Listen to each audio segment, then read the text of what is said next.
من یاری کردم، من یاری کردم، دل بیقراری کردم. یاران این زمانه مثل گل انارند، از دور جلوه دارند، نزدیک بوی ندارند، یعنی فایده ندارند. یاری اصلی ما تنها الله است.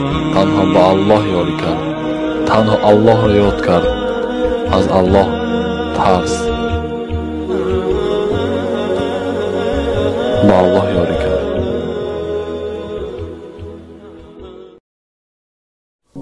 مرا بنده برای هیبت که در بالا خدا داری، مشو بر هر کسی امت محمد مصطفی داری.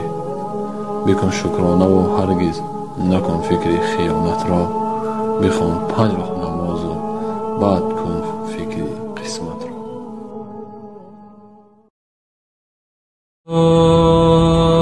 دل به این دنیا مبند، دنیا ندارد اعتبار.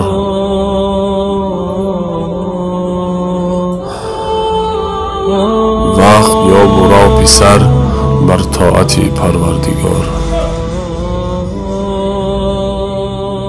تو اگر شاه و گدای هرچی باشی بنده ای، یک دم غافل مباش ای بنده از روز شمار. یک دم غافل مباش ای بنده از روز شمار.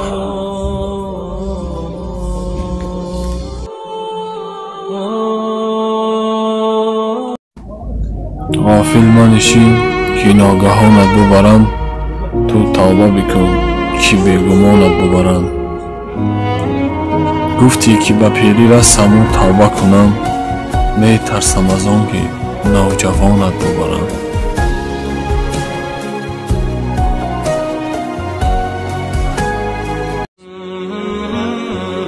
هر کی را بینم در این دنیا گرفتاری غم است، یک دل بیغم ندیدم این عجایب عالم است.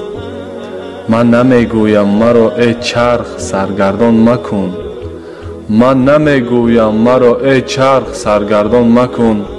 هرچی میخواهی بکن محتاج نامردم مکن. هرچی میخواهی بکن محتاج نامردم مکن. برادران باقی در پناه خدا باشید. همیشه در حق ما دعا گو باشید. زنده و سلامت در پناه الله بزرگ باشید.